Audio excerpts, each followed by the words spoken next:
नमस्कार दोस्तों। आज हम बात करने जा रहे हैं फैंटेसी गेमिंग इंडस्ट्री से जुड़ी एक बहुत बड़ी अपडेट के बारे में।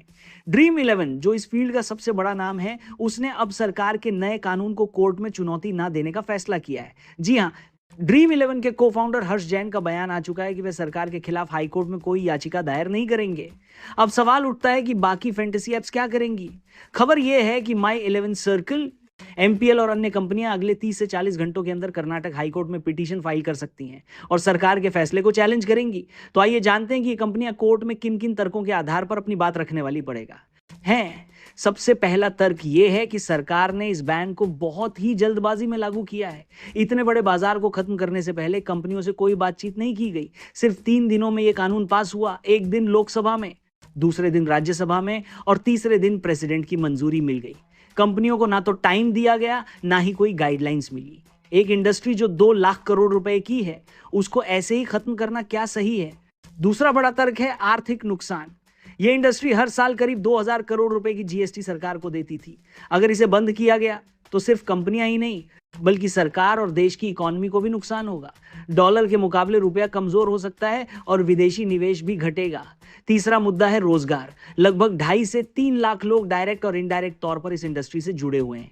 अगर आप बैन लगाया देखें तो उन लोगों के लिए कोई विकल्प भी होना चाहिए। एक ही दिन में लाखों लोगों की नौकरी चली जाएगी, ये कहां का न्याय है।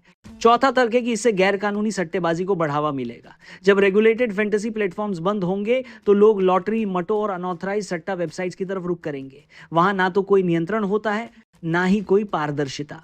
मनी लॉन्ड्रिंग और धोखाधड़ी की संभावना कई गुना बढ़ जाती है। पांचवां तर्क है कि फैंटेसी गेम्स ने देश के खेलों को बढ़ावा दिया है। ड्रीम 11, माई 11 सर्कल जैसी कंपनियों ने कबड्डी, बास्केटबॉल, महिला क्रिकेट और घरेलू लीग्स में भारी इन्वेस्टमेंट किया है। इससे खेलों की पहुंच बढ़ी है, खिलाड़ियों को पहचान मिली है और बीसीसीआई को भी करोड़ों रुपए का फायदा हुआ है। छठा और सबसे अहम तर्क है कि fantasy games skill based games हैं और न कि जुआ या सट्टेबाजी। सुप्रीम कोर्ट और विभिन्न हाई कोर्ट्स पहले भी ये स्पष्ट कर चुके हैं कि फैंटेसी गेम्स में जीत पूरी तरह से स्किल, रिसर्च और प्लेयर एनालिसिस पर आधारित होती है। जैसे शतरंज स्किल बेस्ड है, वैसे ही ड्रीम 11 में टीम बनाना भी एक सोच समझ कर लिया गया। फैसला होता है pitch condition, player form, head to head record, boundary size और बहुत कुछ। अब सवाल उठता है कि क्या कोर्ट इन तर्कों को स्वीकार करेगी? क्या इस बैन पर स्टे मिल सकता है?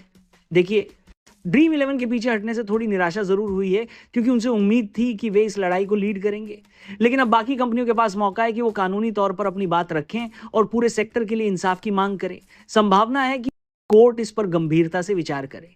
हो सकता है कि कुछ शर्तों के साथ फैंटेसी गेम्स को दोबारा मंजूरी मिले या फिर एक नया रेगुलेटरी फ्रेमवर्क तैयार किया जाए।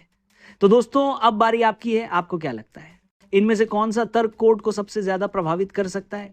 क्या फैंटेसी एप्स की वापसी होगी? नीचे कमेंट में अपनी राय जरूर दीजिए और चैनल को सब्सक्राइब जरूर करें, क्योंकि अब इस चैनल पर भी हमारी वीडियो आती रहेगी।